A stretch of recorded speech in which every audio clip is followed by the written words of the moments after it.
Good evening, ladies and gentlemen.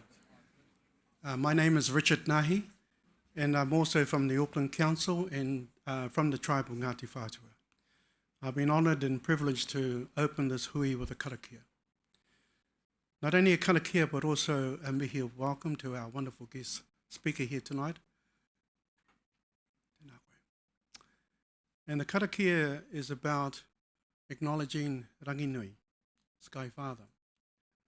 Not only Rangi Nui, but also Papatua Nuku, Mother Earth, who cherishes us, that looks after us. And it's really great that we honour Mother Earth and the importance of giving thanks for the wonderful gifts that she's created for all of us to survive on this planet. We also acknowledge the sacred mountains of Tāmaki Makaurau. We acknowledge the sacred awa and the moana. And this is what our karakia is about. Also, when I finish my mihi to our guest speaker here tonight, we're all going to sing a song to her. And it's about aroha, it's about truth, and it's about hope. Ko te aroha tēnā. So nā rira, me nui tātou, let us pray. E tātua ke konei mātu e mihi aka whetai ke a koe. Mihi atu ana ki rangi nui, ki rangi roa, ki tā whirirangi. Ki ta hau whakaora, ki ta hau e pāngia ngā kiri o te tangata. E mihi atu ana ki a papatua nuku, ki a papaturangi. E ngā taonga katoa i ho mai, ki a papatua nuku ki a tātou e hui hui mai nei. Nā rere mihi rangatira atu ki ngā maunga tapu, ki ngā moana, ki ngā awa. Me ngā taonga katoa i ho mai koe. Ko te tū mai ngā rangatira kai whakahaere o tēnei whenua o Tāmaki Makaurau, Aotearoa. Te arahitanga i runga i a rātou, manaki tonu ki a mātou i ngā wā katoa ai roto i tō tātou ariki. Tūturu haka maua ki a tīna, haumi e hui e. Nā reira e tika ana te mihi aka nei rā ki tā tātou manuhiri tuarangi. E te rangatira Janette e mihi nei rā kia koe. Te tainga mai ki konei ki runga ki tēnei whenua, nau mai hara mai. Nau mai hara mai o whakaaro me ngā kōrero kei roto i a koe. Ka hari ka koa te iwi i hui mai nei nā i roto i tēnei whare. Ka mihi aka nei rā kia koe. Hara mai, mauria mai o pūkenga, mauria mai o mātūranga, mauria mai to mea nui to manakitanga. Tēnā koe. Ngā mihi. Tai atu ki a koe hoki mā reikura e te whaia Helen, ka nui te mihi aka nei rā ki a koe. Te harenga mai koe tēnei pō ki te tautoko ake ki tā tātou kaupapa rangatira. Tēnā koe, tēnā koe. Huri noa kia koutou i ngā rangatira a kia ora mai anō rā tātou katoa. I'm not going to say too much, but just to say a very mihi nui atu to our wonderful guest here. It's only appropriate that I greet her in our language o te reo Māori. We are honoured and privileged, and no doubt our MC and other people will extend their warm wishes and their warm welcome to you, to Aotearoa. So welcome to the whenua, welcome to our land, welcome to Aotearoa. Tēnā koe. So ladies and gentlemen, this is where we come in. We're just going to stand up and sing a song for our guest speaker and also for our whaia Helen, and it's called Te Aroha. Te aroha, te whakapono, me te rangi Māori e tātou tātou e anō. Te aroha, te whakapono, me te rangi Māori e tātou tātou e. Janette, that's one of the number one waiata in here in Tāmaki Makaurau. So on behalf of everyone, tēnei te mihi kia koe, tēnā koe, huri noa kia koe e te whaia Helen, huri noa kia koutou, tēnā koutou, nau mai hara mai. Kia ora mai tātou.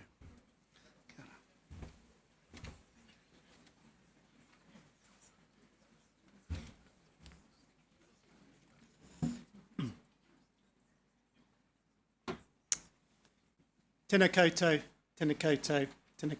katoa. Ko Ben van Bruggen aho. Nau mai haere mai e te whānau. Good evening and welcome. And from up here, it is wow.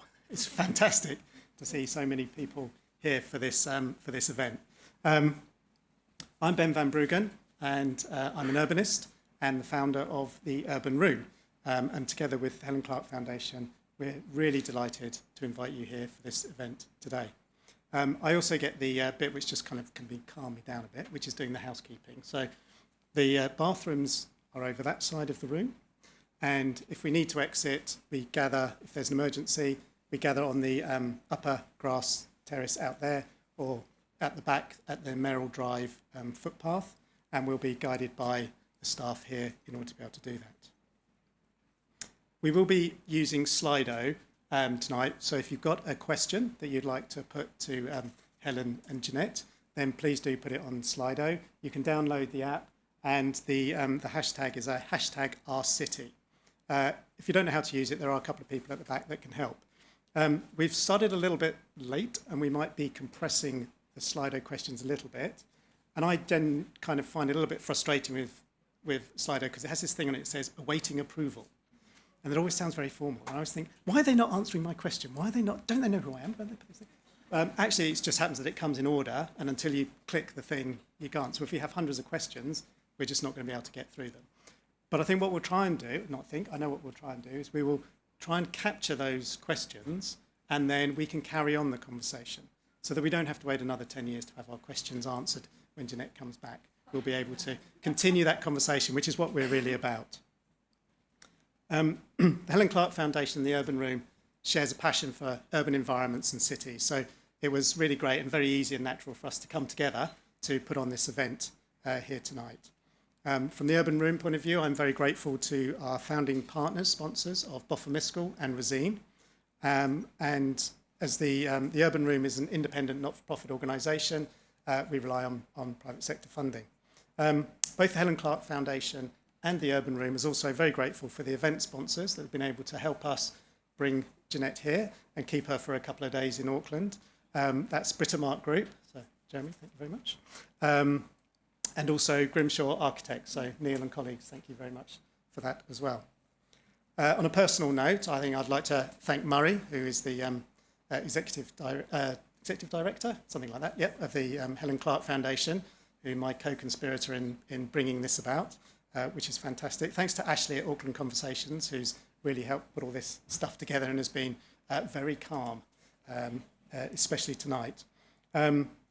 Also to Catherine King of Wakatahi NZ Transport Agency, who can't be here, but they had a big role in bringing Janette and Seth here for a conference in Wellington that we were at earlier in the week.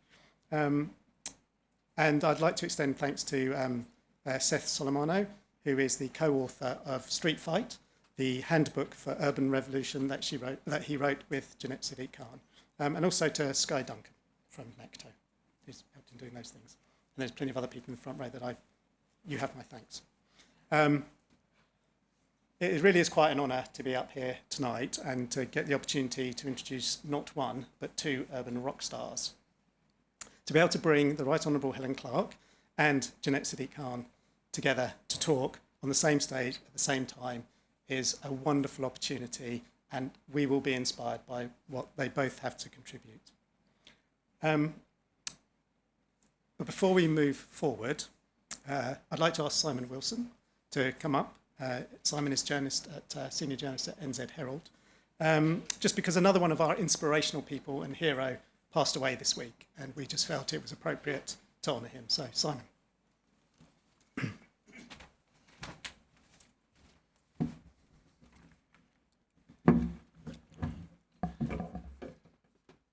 Thank you, Ben.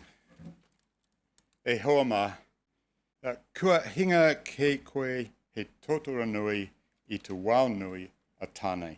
I want to speak for a moment about my friend, the great tōtura Rod Oram. I was on a small committee planning a climate festival event with him recently. We met several times in Federal Street, hitching our bikes together at the rail outside the offices of St Matthew's on the newly made shared space at the top of that street, just down from the City Mission's marvellous new homeground building. A little part of this city about which both of us were inordinately pleased. In those meetings, Rod was by far the most knowledgeable and insightful person there, and yet he was always humble, sharing what he knew in a way that allowed the rest of us to rise up. He inspired us, as I've watched him inspiring others in little groups and big crowds over and over. Last year he wrote, "We, along with the rest of humankind, must figure out how to achieve an utterly unprecedented speed of change, scale of change, and complexity of change, everything, everywhere, all at once."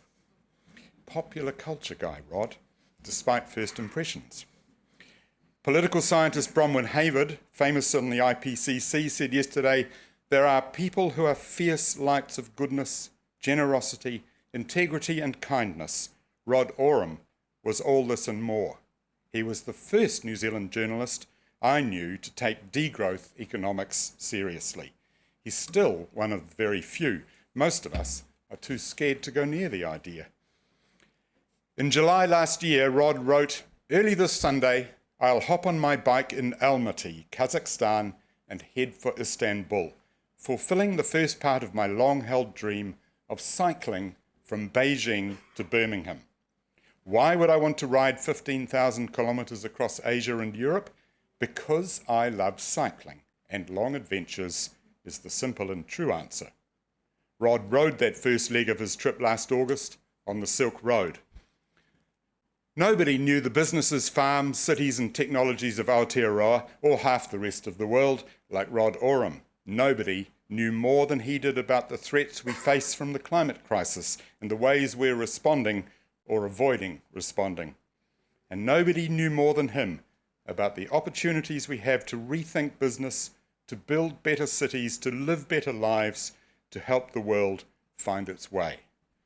It made him despair more than sometimes, but he also found and told the stories of those who do make a difference, the stories of hope.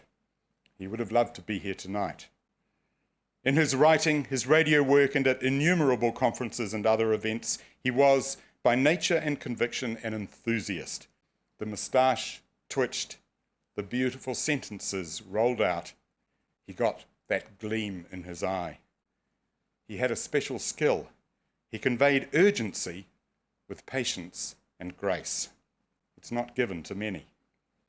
We had lunch a couple of weeks ago and he talked enthusiastically about his new plans. He was soon to set off on the next leg of his trip, following a route, cycling, previously travelled by his own grandfather, and he was going to write a book about it. As he rode, he said he wanted to learn about the past, present and future. He wanted to find answers to the question that underpinned all his work: how will 10 billion people live well and in the right relationship with the earth by 2050? He'd stepped back from his excellent weekly columns at Newsroom to give himself the mental space to do it. Rod died this week. He had a heart attack while out on his bike training for the trip. He believed, like many, that the advantages of this country could make us world leaders. Our abundant national capital, he wrote, distinctive cultures, small scale, close connectedness and global relationships are some of those advantages. Rod was one of our advantages too. Haere rā, Rod. There's still work to do, and now we'll have to do it, not with you, but urgently and patiently, in your name. Ngā mihi nui.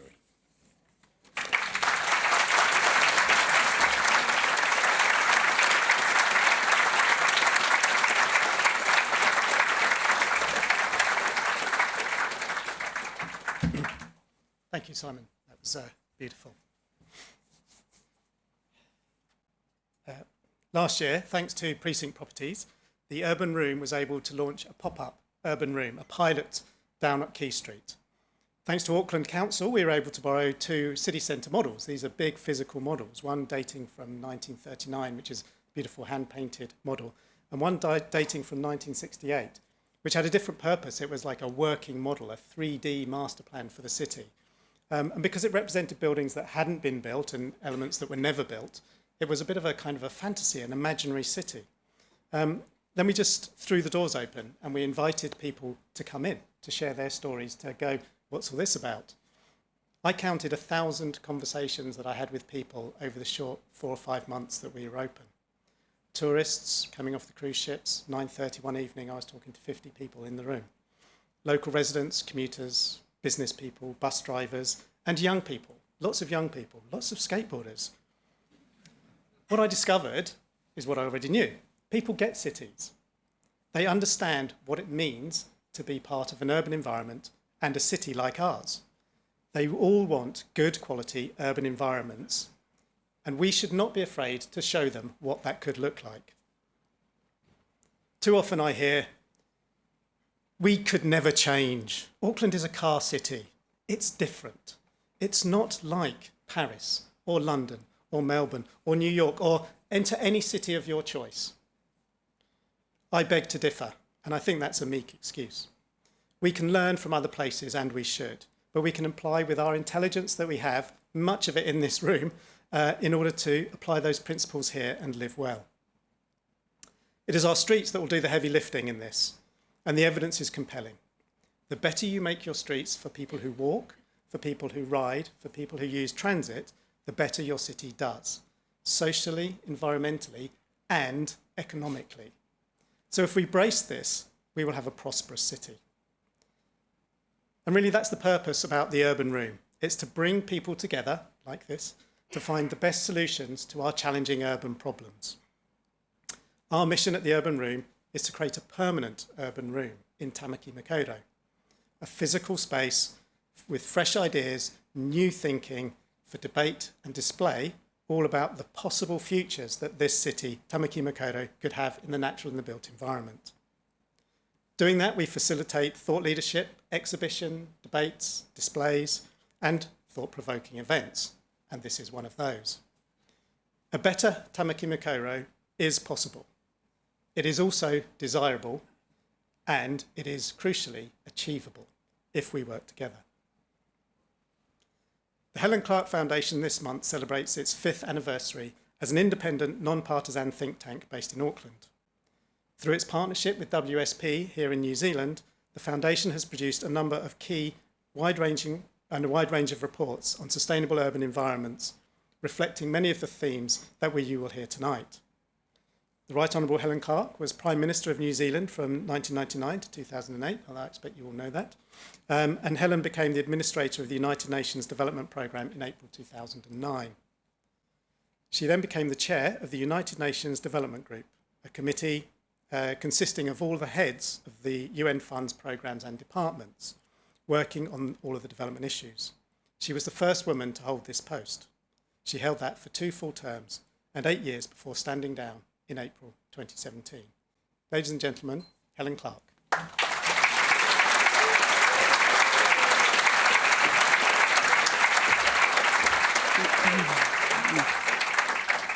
E nā iwi Ngāti Whātua, e nā iwi o te motu, e nā reo, e nā mana, e nā rangatira mā, tēnā koutou, tēnā koutou, tēnā koutou katoa. Thank you, Ben. Thank you, Simon, for the lovely words about Rod Oram, who I knew ever since he came to New Zealand as the business editor of the New Zealand Herald, must be at least 3 decades ago.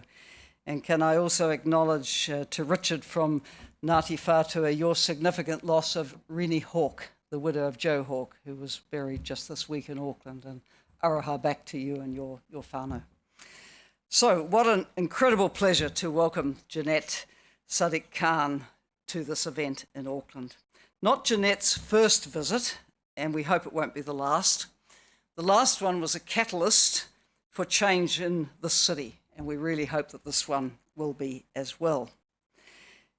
In mid-2017, I came back to New Zealand from those 8 years in New York at UNDP, And while there, the Sustainable Development Goals were developed and launched. And I also participated in Habitat 3 in Ecuador in 2016, where the new urban agenda was launched. When the Helen Clark Foundation was established, I was very keen that it should incorporate these big picture global agendas into its work in the New Zealand setting. And with WSP in New Zealand as our strategic partner, we've been able to support a very significant body of practical policy recommendations for our cities, including on low traffic neighbourhoods and congestion charging, on designing for safer cities and for spongy cities, and for community engagement and climate change adaptation most recently. Of course, making our cities safer, more inclusive, resilient and sustainable is not a short-term endeavour. But every long journey consists of many steps along the way, and we shouldn't be daunted by the challenges. We can innovate and we can learn from others like Janette and New York City, where practical steps were taken towards a vision of what could be. And ideally, we need widely shared visions for what we want our cities to be in the years ahead, and then broad agreement on what we need to do to get there. It's so frustrating to have the huge swings with every election cycle. You never really get traction on a course ahead. We all know in Auckland it's a challenge to retrofit a hilly and sprawling city which has long been dependent on fossil-fuelled vehicles. We have to keep working for cleaner air and more efficient and effective transport systems. Of course, we've moved forward on rail and bus and cycleways. I can certainly say it's not the city I came to live in 6 decades ago when I was about to turn 13 and came to a boarding school. But we all know there's so much more that could be done. My time in New York City overlapped with the last 4 years of Janette's tenure as New York City's Transport Commissioner. And I recall the rental bike racks actually going up outside my apartment building. What's that? You know, the rental bike racks. I remember the huge investment in the cycleways and the walkways. And for those who don't know New York well, we think of it with the traffic grid and the congestion. It is an incredible walking city. And the walks down the East River, which I was particularly familiar with, I really loved. In Janette's time, Times Square was made much more people-friendly with pedestrianisation. There were far more car-free streets and safety redesign and just so much more. And the combined effect was to make that great city, and it is a great city, safer and easier to get around. And it also made it a healthier city, something enormously important to Mayor Bloomberg, who was a visionary figure also and continues to be in the public health realm, a tireless advocate for public health. I'm sure, Janette, many of the initiatives were controversial when implemented. What great initiative isn't? But I understand that all or almost all have been maintained or expanded by subsequent administrations. The bottom line is that what you did worked, and ultimately it proved popular with New York residents. Janette's reputation, of course, far precedes her, one of the world's foremost authorities on transportation and urban transformation. As I said, a Transportation Commissioner for New York from 2007 to 2013 under Mayor Bloomberg. So many historic changes. Now a founding principal with Bloomberg Associates, working with mayors around the world to reimagine and redesign their cities. So fantastic to have you here, Janette, and I invite you to the stage to give your speech. Thank you. Thank you so much, Helen. Thank you. Thank you so much.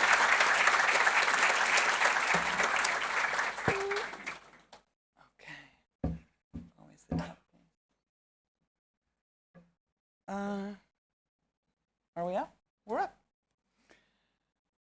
Well, thank you, Helen. And it's wonderful that you were actually in New York City during that time. So you know that it was a little bit bumpy, as many periods can be. But it's also extraordinary to see the work that you've done, not only in New Zealand, but around the world. And we deeply thank you for your service. I also want to thank Richard for that welcome and blessing, Kia ora. I wish all of our meetings started like that. I think that we could learn a lot from starting our conversations with that mindfulness. So thank you. And thank you all for coming here tonight. It is great to be here with all of you to talk about changing streets and changing the world and all that entails. But before we get started, I actually want you to close your eyes. I want you to close your eyes and think about the future of transportation. I want you to close your eyes, and think about the future of transportation, okay? What comes to mind? Okay, you can open your eyes. Did you imagine something like this? Yeah? Jackpot of sleek vehicles, flying through the air. Because if you Google the future of transportation, this is what comes up. You get flying cars and taxis, and you get monorails and these aerodynamic trains. But when you think about it, a lot of these are just fanciful versions of what we already have today, right? The flying car is just a car that flies. The drone taxi is just a dressed up helicopter. Hyperloops are, I don't even know what hyperloops are. Really fast subways that are above ground. It's so space-agey, isn't it? And just like outer space, it's completely uncomplicated by any streets or any people. Or maybe you get a guy walking his robot dog, as you do, right? But what is with the leash, Like, I know it's supposed to be the future, but even the Jetsons had a real dog. But, we don't even have a chance if we have to have a robot dog on a leash.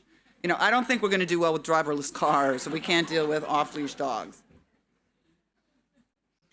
And there are certain cultural expectations about what the future will look like. Watching TV in this automatic car, wearing these kind of Logan's Run blue turtlenecks. It's got this kind of Xanax and chill vibe to it all. And if this scene looks familiar, it's because it's a rerun, right? This was the Valium version in the 1950s, sipping coffee and driverless cars, watching TV, not a pedestrian in sight. But check out the blue turtlenecks. What's with the blue turtlenecks? We still have the blue turtlenecks. We didn't really invent our modern day concept of the future of transportation. We inherited it. And we have a long history with the future of transportation. But let's forget about the future for a moment, and let me ask you another question. And this is about the world that we're in right now. What is the greatest city in the world? What's the greatest city in the world? Auckland, of course, Auckland. Helen Clark, Auckland. Okay, got it. No New Zealand cities. What else? New York, London, Rome, Paris, Barcelona. Thank you, Salvador. It's so funny because a lot of people name check the same cities, right? London, Paris, Rome, Barcelona. And there are more than 4,000 cities in the world with a population over 150,000, right? Why do so many people agree on what's the greatest? What do they have in common? And maybe what the better question is, what do we have in common? Because it's about us. What the greatest cities have in common is that they're made up of great places, right? Places where people gather, where they connect. And even the biggest cities are made up of small places like these. That's where life in the city happens. So everyone knows what a great city looks like and feels like, but you never see it reflected in depictions of the future. I think we need a new narrative. I think we need a new storyline. So we build the future that we want to see. There's no book of streets yet, but I think there should be. And one of the first entries in that book would be that cities are not great because of what they build, but because of what they make possible by what they build, by the places and the street life they create. Churchill said that we shape our buildings and then our buildings shape us. And the same goes for our streets. We shape our streets and then our streets shape us. Because streets aren't just exciting, exhilarating places to be. They're the economic and social foundation of the city. They can bring people together, they can drive them apart, they can make us healthy, they can make us sick, they can inspire us, or they can deaden us to our surroundings. And that's true whether it's in Las Ramblas, in Barcelona, or in Dotonbori, in Osaka. Great streets are similar in the energy and in the activity that they offer and the identity that they project.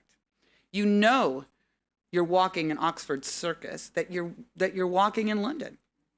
You know when you're walking in Centro that you're walking in Mexico City. You know you're in a great place because that's where the people are. Your streets are your city. They're not just ways to get from place to place. They're places themselves. And they're one of the most valuable resources that a city has. So it's great to be back in this city. I was here 10 years ago when I did a ride on Frocks on Bikes with Pippa and Nick and Julianne. And I got to take another ride with them today. And it was so amazing. So all the Frocks on Bikes people, raise your hands. Woo, Frocks on Bikes, big shout out. And I've seen big changes since I've been here in 2014. But all of us riding together like we did today probably would not have caused any kind of fuss 100 years ago, because our streets used to be shared spaces where people would walk and bike, and there were carriages and streetcars. This is Hester Street in Manhattan in 1907, and this is the same spot today, right?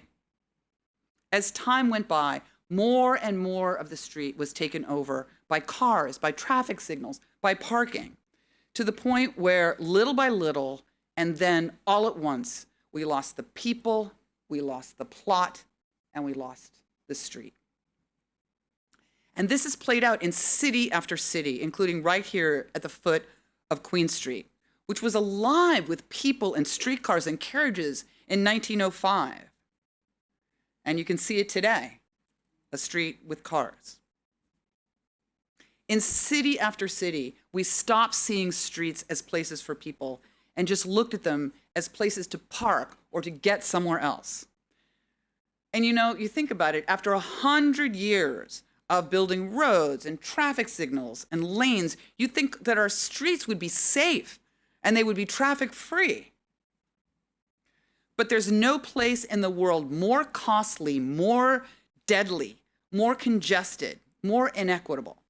1.2 million people die every year on the roads around the world in traffic crashes. That's the equivalent of 21 MAX jets crashing every day for a year. There were 343 traffic deaths in New Zealand last year. That's double the rate of New York City, which has 3 million more people, but a third fewer traffic deaths. Now, these traffic deaths aren't because they're just inevitable and we're powerless to do anything about them. It's because we've designed our roads for danger and just accepted that as part of the routine part of life, right? The same way we've accepted that building more roads reduces traffic, right? As Lewis Mumford put it, building more roads to prevent congestion is like loosening your belt to prevent obesity. And he said this in 1955, which is when the US first started building interstate highways, making this kind of like a prophecy. And if building more roads solved congestion, we would have solved it decades ago. The US has spent $10 trillion over the last 70 years building 4 million miles of roads. So guess what happened? Surprise, surprise. More cars, more congestion, people spend even more time behind the wheel. If you were an American and you worked at a job for 40 years, You didn't just spend 40 years at work. You also have to add in the time that you went to and from work, driving to and from your job, the equivalent of adding 5 years of your life driving 8 hours a day. So it really begs the question, do you own the car or does the car own you? And it's academically proven that you get what you build for. A University of Toronto study looked at 20 years of road building and road expansions in the United States, and they established what they call the universal law of traffic congestion, that there's a one-to-one link between road congestion and increased traffic. And you see it in places like California, which spent 5 years and $1 trillion building a carpool lane on the 405 freeway. And within 6 months of opening, the road had even longer travel times than before the lane was built. So you don't build your way out of traffic. You just increase the number of lanes of traffic that you'll have. And every step that you take to build your city around cars makes it harder to get around without one. And I saw this firsthand when I became DOT commissioner in 2007. New York City's streets had barely changed in 75 years. They were like frozen in amber. They were Jurassic Park streets. And, New York City is by far the densest, most transit-rich city in the United States. And yet 1 million cars, Helen probably saw this, 1 million cars move through Manhattan streets every day. Even though that's a lot of cars, almost 85% of people get around by walking, biking, or transit. And yet almost all of the public space was dedicated to the 15% of those who drove. And if you think about it, too much infrastructure for cars created this problem. And it was the problem we were trying to solve. And we needed to think differently about the job. So New York City, the agency I had the pleasure of leading, is an agency of 5,000 people responsible for 6,000 miles of roads, 12,000 miles of sidewalks, 12,000 intersections, and 789 bridges, and one of the largest ferry operations in the United States. A lot of real estate to play with. And we can change the way that real estate works, the way the city works, every time we touch the street. Streets are the raw material of cities. They're the deciding factor in a neighborhood's livability, its accessibility, equity, quality of life, economic development. This is Madison Square in 2007. And this is the same spot in 2013, after we added walking and biking and transit options. And it didn't take years to build. It didn't take millions of euros to build. What it took was a willingness to try something new. And seen this way, transportation departments are really ministries for the future of cities. Has anybody read the book Ministry for the Future by Kim Stanley Robinson? Yes. Thank you. I highly recommend this book, Ministry for the Future by Kim Stanley Robinson. It imagines a world with the same kind of crisis that we have today, but where nations band together to create an agency that advocates for the future instead of just defending the present. Because our job isn't to just have a slightly less dysfunctional version of the world that we have today. It's to act as agents of the future city we want to see in 5 and 10 and 20 years, not just managing challenges, but innovating and taking action to transcend them. And getting more from your city means looking at your streets differently. And when you change how you look at who it serves, you change the very idea of what's possible. And you start with the city you have, with the streets you have. Over the last 15 years, New York City embarked on one of the world's largest transformations of public space, reclaiming former lanes like here in Queens and turning them into a safe space for communities with just paint and stone and planters, which transportation departments have on hand and use every day. And a big part of our work was improving transit. I saw our streets as the rails for our bus system. We had the largest bus fleet in North America, and we had the slowest bus speeds. My chief engineer used to say, the only way to get across town was to be born there. just really not the mark of a world-class city. So we worked hard to fix that in places like Webster Avenue in the Bronx, with dedicated lanes, transit signal priority, letting people pay before they got on the bus. Buses sped up by 15%, 25% increase in ridership, all without taking years of planning and construction. And we created 7 rapid bus lines in 6 years. And by acting fast and showing what was possible, we made transformations all over the city. This is Fowler Square in Brooklyn, which went from this to this in a matter of weeks. We also prioritized safety in all of our projects. And we did a study, it was the largest in the United States, of 7,000 traffic crashes. And we learned the who, the what, the where, the when, the why of these traffic crashes and fatalities. It became our kind of Rosetta Stone. Roads like this one in Queens, which was known as the Boulevard of Death, we turned into a boulevard of life and activity.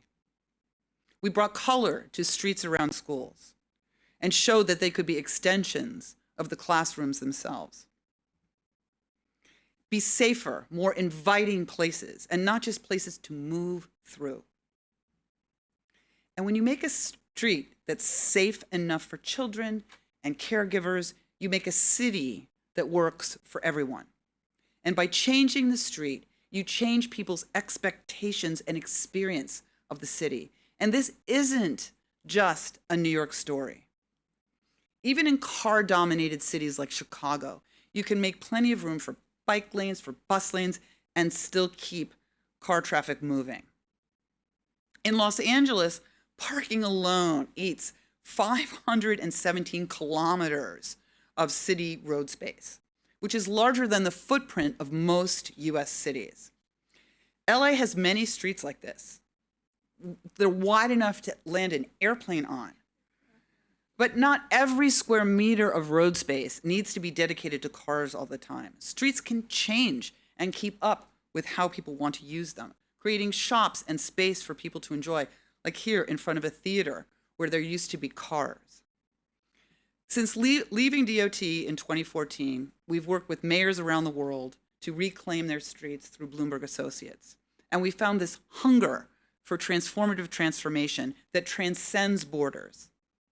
One example is in Milan, where we worked with Mayor Sala, and we brought this quick change approach to a school where 5 streets collided. And this is right in front of this school, transforming it into a safe space for kids who play and residents who live here. And it was a community-led process. And when you see people of different backgrounds, native-born and immigrants, boys and girls, men and women, all working together, you see a place that supports the life of a city. And you can see the same urban alchemy on Queen Street, which has been transformed from a car-dominated zone to one where people are on equal footing. And I saw it in action today. These changes aren't just good for people who will travel on them. They improve the street life. They improve the livability of the city. And there's a common theme in city after city. One of the best ways to transform a city starts with a bike lane.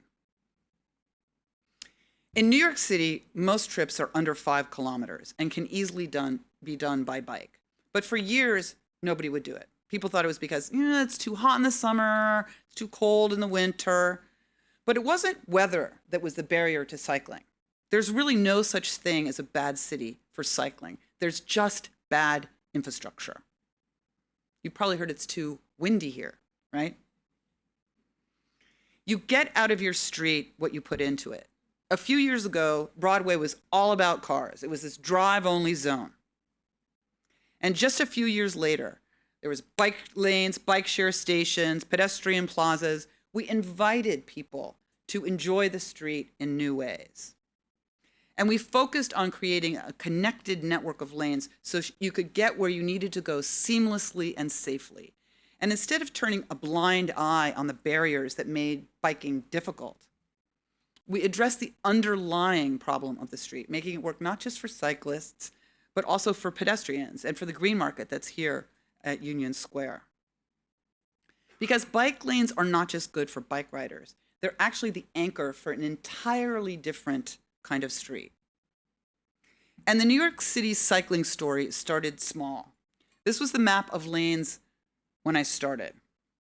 And this was the system by the end of 2013 when I left, with 650 kilometers of new lanes. And I love showing this. Looks so easy. Just push a button and all those lanes come up. I love that. I could just do this for ages. So easy. So easy. Yeah. And you can see the lanes are in the densest part of the city. And today there are more than 2,400 kilometers of bike lanes citywide. And you can bike from borough to borough in lanes that are completely protected from car traffic. And these lanes were the foundation of our bike share system, which we launched in 2013. And Mike Bloomberg saw that if we wanted to create a greener and safer city, bikes had to be part of the transportation mix. And I really love this picture because I just remember this day so well. This was we were at this press conference, and before the press conference happened, we met at City Hall, and we were going over the choreography of what was going to happen. And like Mike's press secretaries were like, okay, well, so, we don't really want Mike to pull out the bike because what if the bike doesn't pull out? Janette will pull out the bike. And Mike was like, well, if it doesn't fucking work for me, actually, if it doesn't work for me, then it's not going to work for anyone. I'm pulling the bike out. And so what you don't see in this picture is the one where I'm standing behind him like this, just praying to God that it worked. And you can see it did. Bike pulled out. And now City Bike is in its 10th year. It's been this huge success. People have taken more than 200 million rides. And it's expanding to 40,000 bikes. It's the largest bike share system in the world outside of China. Yay. And today, it's a different city. New Yorkers take over 600,000 bike trips a day, including 100,000 trips on City Bike. And that's more people than use the city's busiest highways. And we have some of the world's most intense car traffic, proving that if you can do it there, you can do it anywhere. Has anybody here ridden City Bike? Yay, thank you. And now more of you need to come to New York City and ride City Bike. And it may have started in New York, but there's been an explosion of bike lanes across the United States in the last decade using these inexpensive designs in cities that are not usually seen as typically bike-friendly, Salt Lake City, Minneapolis, and in cities where cycling was once inconceivable, like Mexico City and Bogota. Meanwhile, more and more cities are experimenting with new designs to attract and accommodate the next generation of riders. And it's working. Today, in both London and Paris, there are more people biking than driving. And this is a direct result of their investment in cycling superhighways, low-traffic neighborhoods, and school streets. Now, people sometimes criticize bike paths and plazas as really nice things to have, but disposable if you've got potholes to fill, if you've got roads to pave. And they said that in New York, right? But for every dollar that we spent on bike lanes and plazas, we spent $99 maintaining our state of good repair on our roads and bridges. It's not this either or thing, right? And you don't just pay for a road once when you think about it. It's really kind of a life sentence. So whenever you pave a street or replace water mains or replace sewers, it's an opportunity to redesign and build a better city. New Zealand has lots of opportunities. Half of your trips are less than 10 kilometers, but 82% of them are made by car. And I biked the excellent K Road cycleway today, and I was just amazed at the transformation from this to this, right? That's amazing. And this isn't just a bike project. This is a people project, a public space project, an economic development project. And it's good for friends visiting from New York City. I love that. Thank you. Better streets create a better climate for local shops and restaurants. Though the media often portray bike lanes as at odds with local businesses. But global research about cycling and retail sales tells a very different story. And if you think about it, it actually makes sense. Because cars don't shop. People do. And a lot of business owners, tell me if this sounds familiar, think that anything that touches a parking space is a threat to their bottom line, if not their very existence, right? Like you take away a parking spot and it's like taking away somebody's firstborn child, right? But cycling infrastructure is an investment in the safety and the economic growth of the city. And if you think bike lanes are too expensive, you should consider the cost of the status quo. And in New York City, when we put down protected bike lanes, like here on 8th Avenue, which was the first one in the United States, we had lots of fears from people who thought that people wouldn't be able to get to their stores. They wouldn't be able to get to their shops. But what we saw instead was a 49% increase in retail sales along the corridor, along with a major drop in injury for all users. And many studies find that shop owners consistently overestimate the number of people who drive to their stores.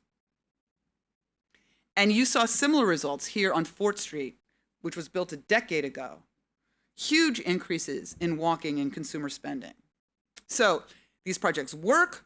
They make streets safer. They make it easier for people to get around. Everybody must love them, right? Yes, no, not a chance. Let me just say that Suck It Lane is not an official transport designation. Building bike lanes and bus lanes in public spaces, changing the street is child's play compared to changing the culture that sees driving as the only real mode of transportation. And there's no magic message that everyone will agree on, just like there's no consensus that the status quo is any good. But the goal isn't to avoid controversy as you transform your city. The goal is to transform your city despite it. And whenever you do something transformative, you hear a lot of community feedback. The street term for this is bike-lash, and it's known on every continent. And in New York City and cities around the world, reclaiming streets is a fight.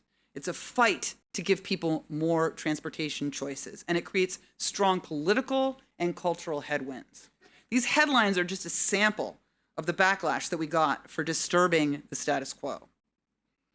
But if you think about it, the anger is actually understandable, because when nothing changes on your streets, you can't imagine it being any other way, and any change feels threatening.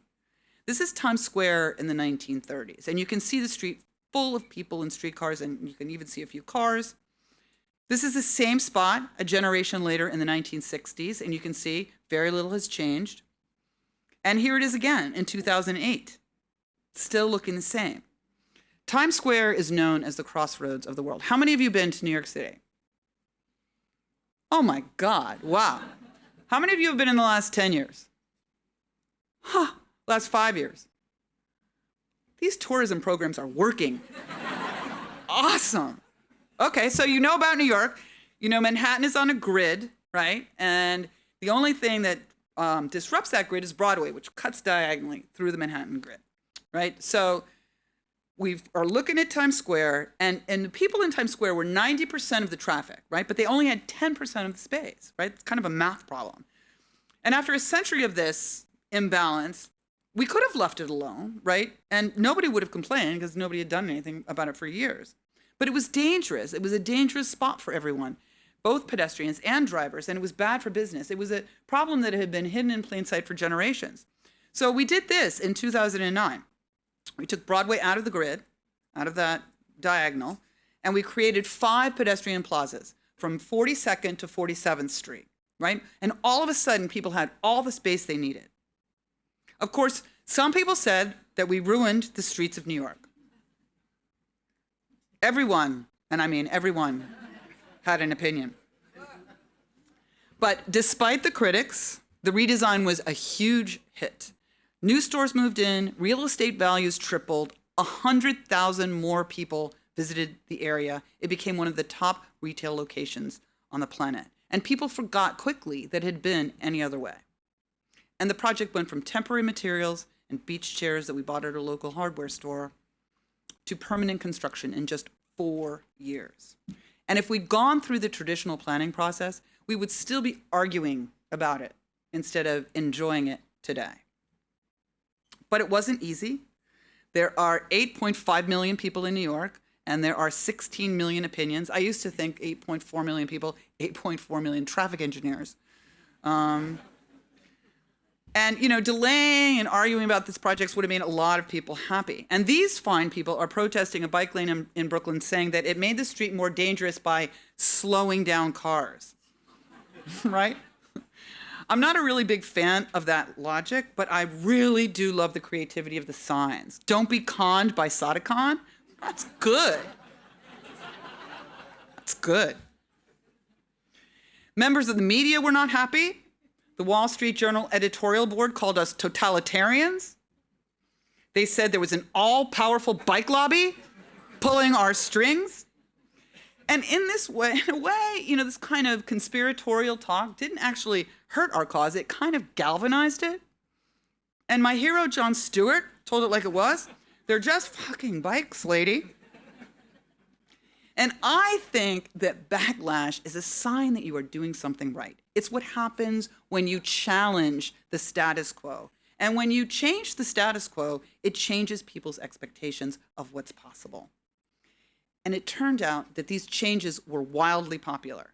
The last poll, New York Times poll, taken at the end of the Bloomberg administration, found 73% support for bike share, 72% support for the plazas, 64% support for our bike lanes. If this had been an election, bike lanes would have been elected mayor. But you still see this backlash playing out around the world today. This is last year in London. Mayor Sadik-Khan created this ultra-low emission zone in London, which was met with some very strong wordplay. You cannot be serious. Bravo, London. That's so good. And my advice to London's mayor is keep calm and Sadik-Khan.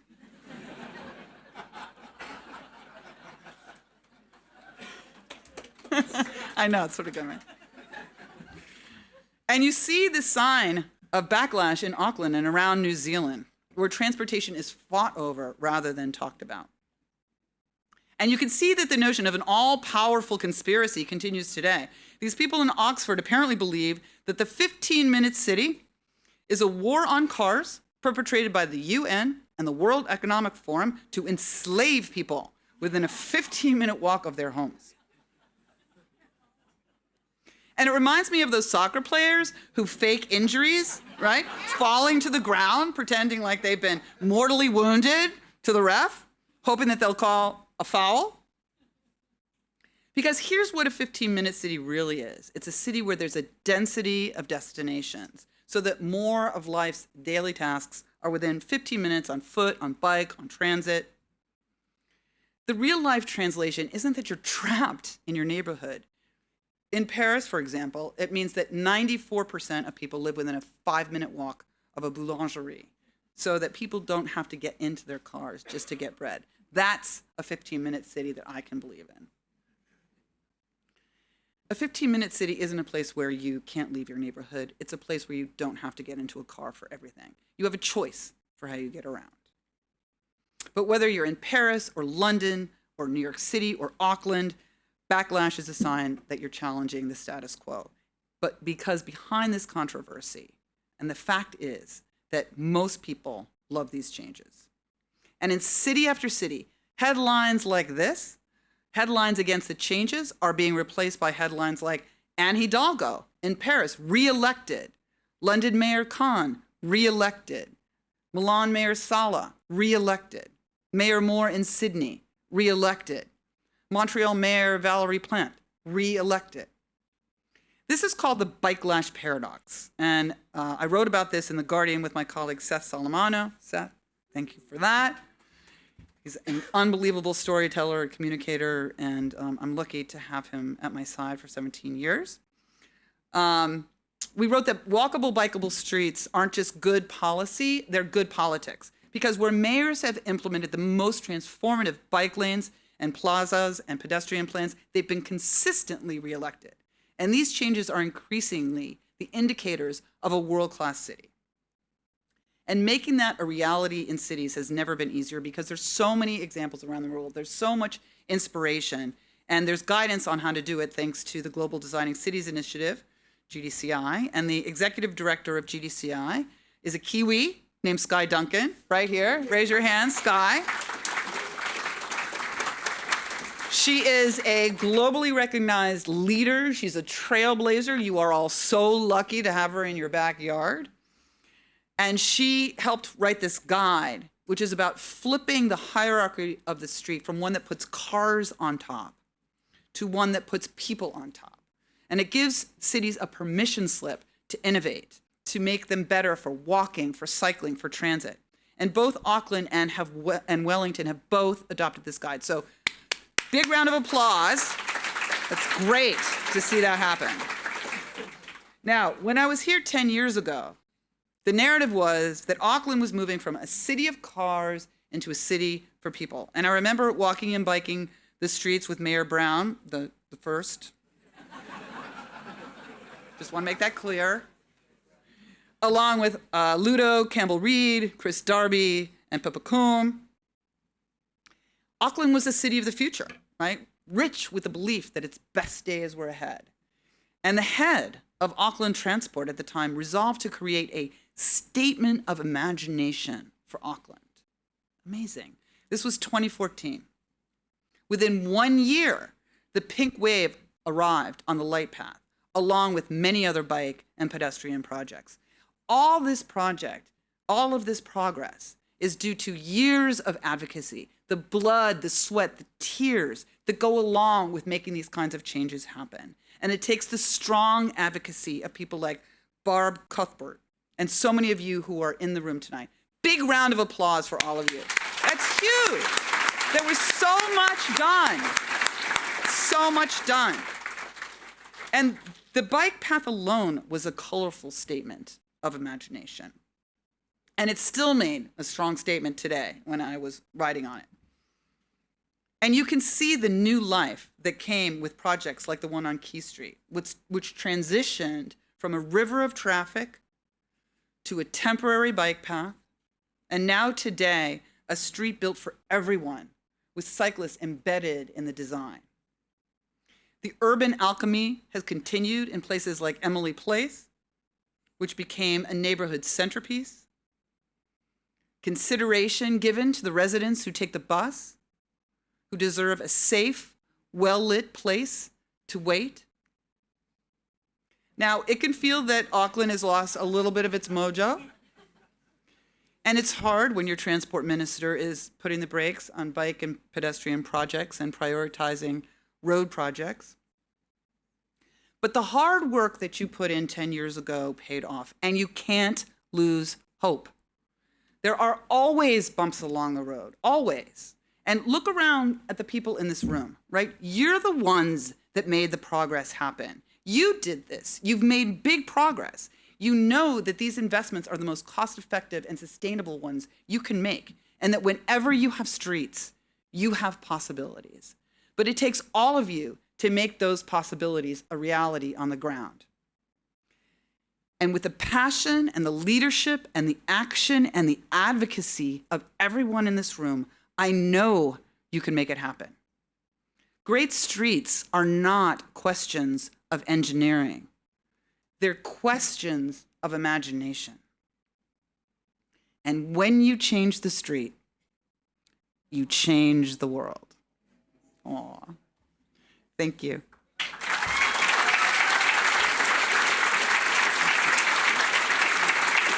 Kia ora.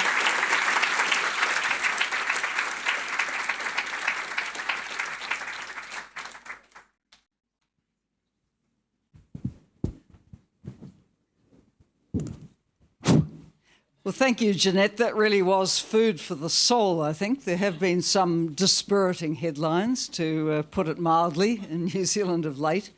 But, you know, your last visit helped bring change. There has been a lot of change. We need more, And we need more encouragement, and you've certainly brought that tonight. And I must say, it was so wonderful to see all the iconic images of New York flashed up. But I think what struck me was this bike lash paradox, that there's an awful lot of noise from a vocal minority, but actually the silent majority rather likes the kinds of changes that are brought. Would you like to elaborate on that a wee bit more?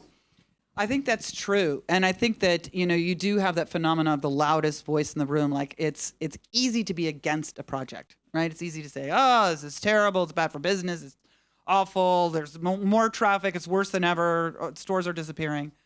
But what we've really found is that the proof is really in the project. And when you make the changes, actually, and people can see and touch and feel them and enjoy them, it goes a long way to persuading people. And another big piece I think that cities increasingly have come to realize is the importance of data and actually measuring the impact of projects on the street, because it's really easy just to have an anecdote about how things are happening. And a lot of times it's kind of like catnip for like reporters. Like they're just looking for somebody to say, this is terrible, right? Because saying like, oh, this is great doesn't get the same kind of buzz. And so being able to have the data that shows, actually, this is better for business. Actually, this is safer for people. Actually, this moves more people than, were moved before. Very important in making the case, because I think we have to start to reframe the way we talk about some of these projects. I never cut a ribbon on a bike lane the entire time that I was at New York City DOT, right? I cut ribbons on better streets that included bike lanes, but bus lanes and safer crossings. So I think that's an important part, I think, of the language of change that we need to sort of adopt in this new environment to deal with things like backlash. One of our questions which came through on Slido from Lucy was, a major obstacle to many street changes in Auckland is small and medium-sized business. How can we engage them to support change? And I guess your answer would be along the lines of show the data of what's happened to profitability where these changes have come in. It hasn't hurt trade, correct? Yeah, no, I think we've seen that in studies around the world. But I will say that like local business people, a lot of times when you're starting up, they don't care, right? That's that street. This is my street. You don't know my street, right? Like I don't really care what happened in New York City, and I don't care what happened here 10 years ago, right? So one of the things that we found when we were working with local businesses is we went door to door with all of them.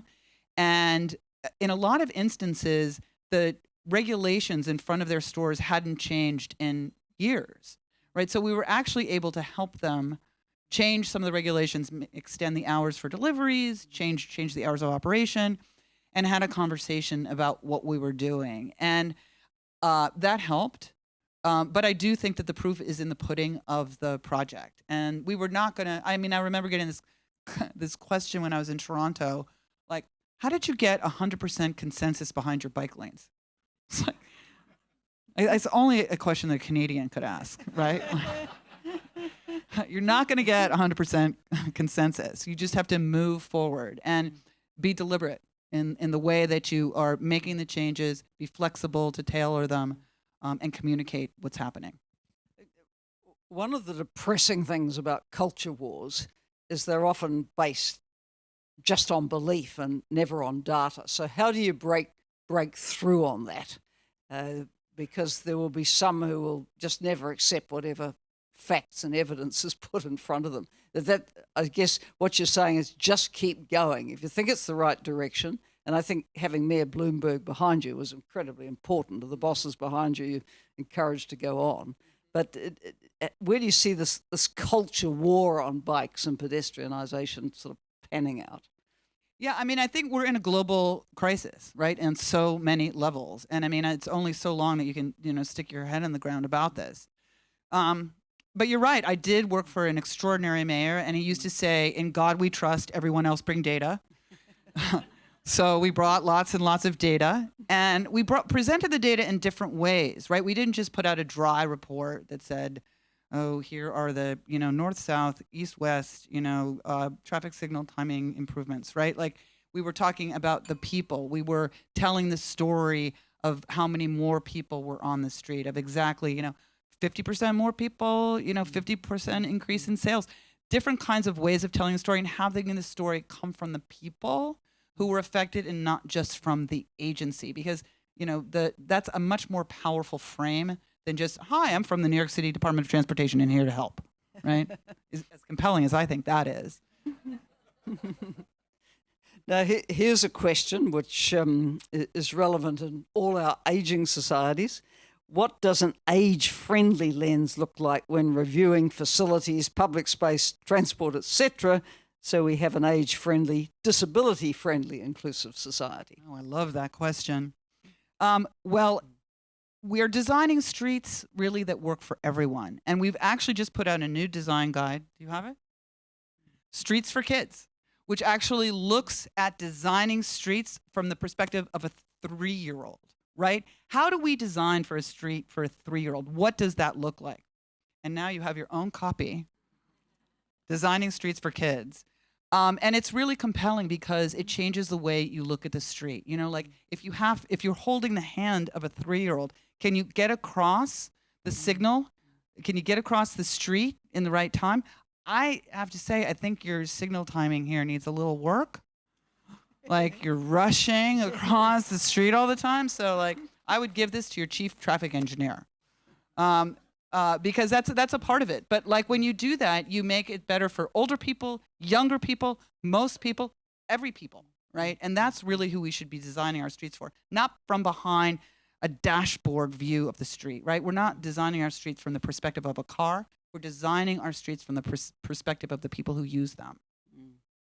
Lots of questions coming in. One, again, we all relate to after the COVID experience of empty streets and people not wanting to come back into crowded spaces. How do you encourage more people to come to the city, especially after COVID? We see less people coming down to the central business district here. Well, I think it goes to that very essence of what makes a great city, right? And it's the people. And so you have to, design for activities that draw them in, right? Like one of the things that was a huge success in New York City was the outdoor dining program, right? We created these spaces for local businesses and restaurants, and we took away 10,000 parking spaces. Can you imagine taking 10,000 parking spaces away? We took away 10,000 parking spaces and opened them to people for dining. And it was this huge success, and it was great for the businesses. And guess what? It's become permanent. And it's a permanent part of the landscape now. We have a new design standard for these outdoor dining sheds. And it's been this huge home run, and it encourages people to come out and enjoy the street. And that's what we saw in the pandemic, that our streets were some of the most valuable, real estate we had to make a difference, to invite people to the street, to play, to eat, to walk, to bike. And that kind of strategy works not only during the pandemic, but every time. But we're not going to wish people back into the city. We actually have to give them an invitation to come. Yeah, a reason to be there.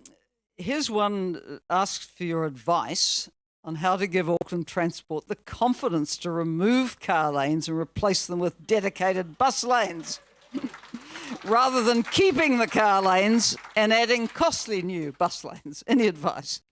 Just do it. Just do it. Well, that's succinct, and notes are being taken. Did New York need to remove on-road parking to install bike lanes? And if so, which I think it was that achieved against the inevitable opposition to taking away car parks? Yes. Yes, it was. Yes, it was. I mean, there are like legendary stories about it, right? I mean, that was big part of the backlash. I mean, it got crazy. You were talking about like when you saw the bike share stations first arrive on the streets. And, we put, to start, 600 stations on the city, but we had socialized it. We went community board after community board. We had an online piece where people could recommend 3 different locations where they wanted the bike share stations. We did hundreds and hundreds of meetings. And we documented it. We put it in a report because we knew reporters would, obviously get the question like, oh, my gosh, I didn't even know this was coming. How dare you do this? And so we had this report that we could say, see, we told you what we were going to do. But it still had this backlash. And like I remember once there was this restaurateur in Lower Manhattan, very dramatic guy. And so the bike share station was coming And so he basically called the Fox News over, and he lay down dramatically in front of his restaurant, you know, in the where we were putting the bike share station. And he's like, you know, I'm not moving. And, you know, of course, the New York PD had to come and pick him up and take him off, and bike share station went in. But it was like this big buzz, right? And then the guy had the chutzpah, like 2 weeks later, to call me to say, could I have another bike share station, do you think? So there's always, you know, a fuss about it, but it's amazing to see what happens when people see the change and they understand the positive impact that comes with it. You know, I had an apartment that was 4 minutes walk from work on the corner of 47th and 1st. There's one downside of it. It was a Trump Tower. So I'm now thinking that the reason you put a bike park down there early was to send a message. I don't think his name is on that building anymore now. Well, I was told after the election that people were moving out because it was a disincentive to be there. But anyway, so another one from Adam.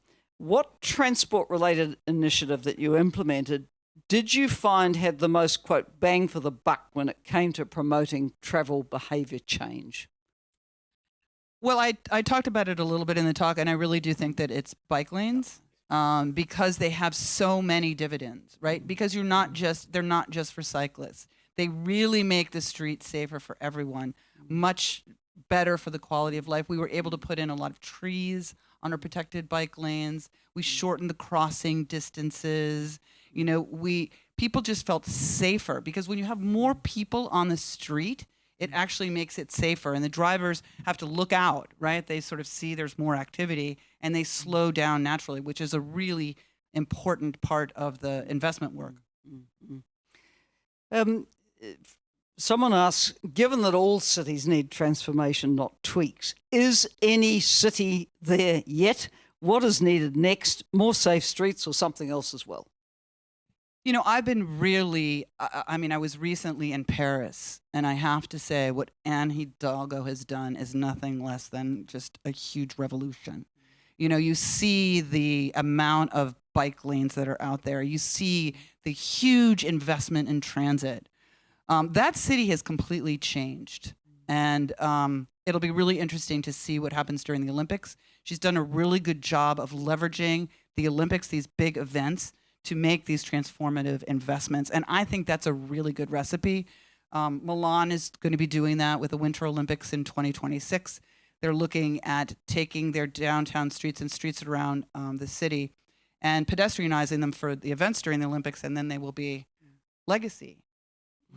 So, yeah. So it's sort of interesting to see, but I think Paris and also London, Mayor Khan with the ultra low emission zone it's really impressive what he's done with that and low traffic neighborhoods. But again, the transit investment and the investment in the street with walking and biking, that's the kind of secret sauce for future cities. I mean, is it fair to say that London is somewhat ahead of New York on the low emission zone planning? Yes. Yes. And do you see New York and the big American cities being able to do more in this respect? Well, we're going to be implementing congestion pricing this year. So we proposed it under Mayor Bloomberg in 2007. So yay us. We're really making big progress in 2024. So it took a little while, but I have to say that when we started it, there was a majority of New Yorkers that wanted it. All of the press wanted it. All of the major newspapers endorsed it. All of the city council members endorsed it, and it got stuck up in Albany because the Capitol has authority over New York City streets. Crazy, but true. And they were able to stop it, and it didn't even come up for a vote. So it took a while to get back, but it's been passed by the legislature. It's going to happen. We have a few niggly little lawsuits that are there that will go away, but it will happen. It's just it's taken its time, but the time is now. When we think about the new urban agenda of habitat and inclusive, safe, sustainable, resilient cities, when you were doing your planning, how did you factor in equity and inclusion as values in the agenda? It's a great question, and it was actually a really integral part of Mayor Bloomberg's Plan YC long-range plan, the sustainability agenda for New York City. So it looked at how we were going to accommodate 1 million more people in New York and improve the quality of life in business districts, but importantly in neighborhoods. And it really prioritized equity in neighborhoods. There were like 126 initiatives, I think, and things like making it possible for everyone in every part of the city to be within a 10-minute walk of a public space or a park. We focused a lot on trying to improve the livability of these neighborhoods, the walkability of these neighborhoods, the transit access in those neighborhoods. And so bringing that lens to the city was an extraordinarily important part of the work. There's a question from Alan that asks whether compulsory helmets are a disincentive to reaching the critical mass of cyclists, similar to places like Amsterdam and Copenhagen. Alan, the answer is yes. We mandate helmets here, right? And I guess we kind of get used to it because we have to do it from the time a child gets on a bike, presumably. Yeah. Yeah. Well, there's just It's a whole other subject, I know. Let's not go there. Janette,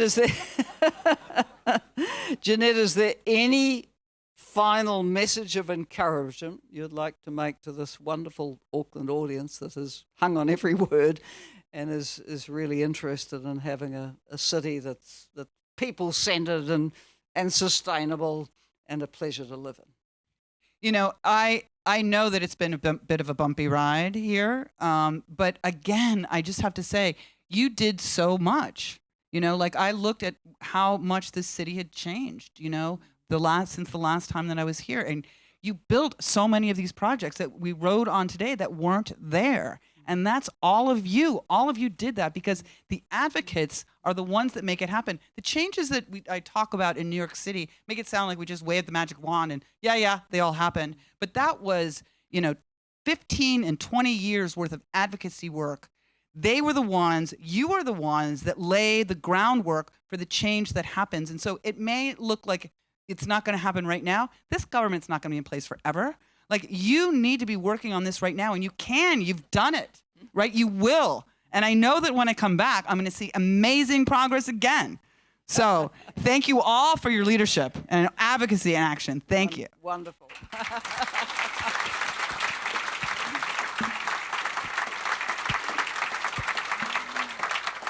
Well, with that ringing exhortation to us all, Janette, stay seated, and I'm going to invite Richard Hills, one of our wonderful advocates for great cities here in Auckland, to come and give a vote of thanks. It's on.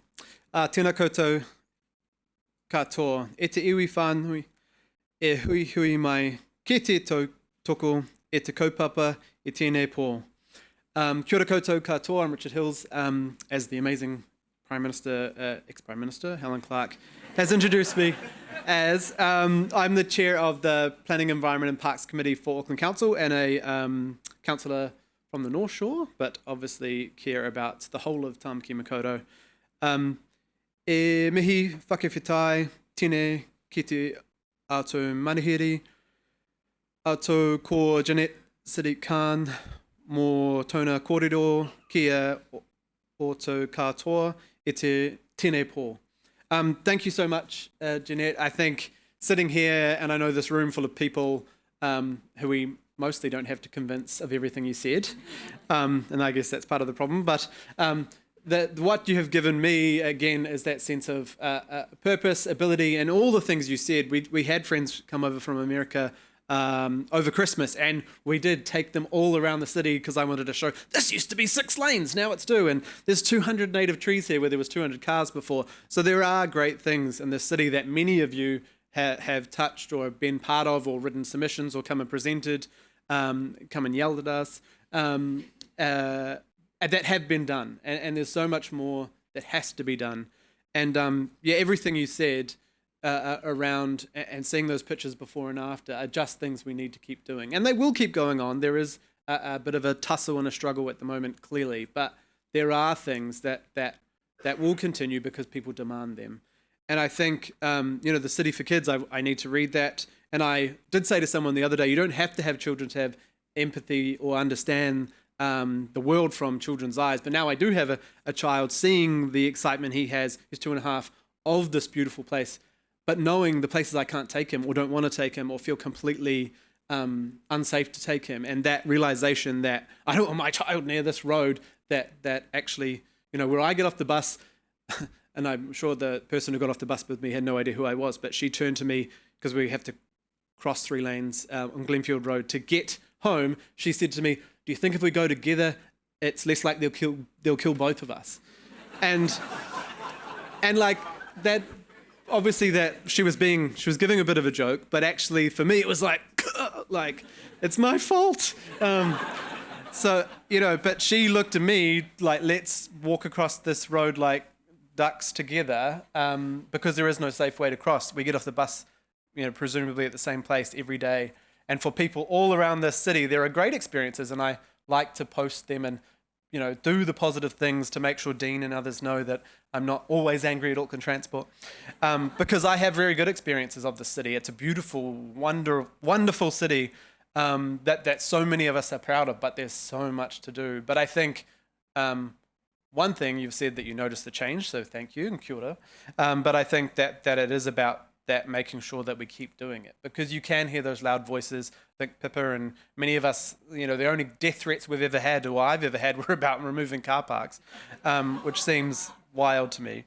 But yeah, your leadership across the world now, and what you are doing and what you've done to help people like this room transform cities, transform communities. But really, if you boil it down, it's not about cars, it's not about bikes, it's not about anything. It's just connection and people.